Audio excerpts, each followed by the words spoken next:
আমার স্বামীর সাথে আমার সম্পর্ক ভালো না, আখেরাতে কি আমি তার সাথেই থাকতে হবে? তার পরিবর্তে কি আমি অন্য কাউকে বেছে নিতে পারবো? মাশাআল্লাহ, আমাদের বোনদের বড় অদ্ভুত অদ্ভুত প্রশ্ন। দেখেন, এই কপাল পড়া স্বামী কত খারাপ হলে এই ভদ্র মহিলা জান্নাতেও তার সাথে থাকতে রাজি না। আহা, পুরুষরা সব সোজা হয়ে যান, বেশি বেলায়েন হবেন, এই মহিলা বদদুয়া শুরু করে দিবে, আল্লাহ এই অমানুষের সাথে জান্নাতে আমি থাকতে চাই না।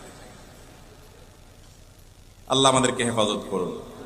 যাই হোক ভাই, দেখুন, প্রথম কথা হলো জান্নাতে কে যাবে বা না যাবে এটা নির্ভর করে তার ঈমান, আমল এবং আল্লাহ রাব্বুল আলামিনের রহমতের উপর।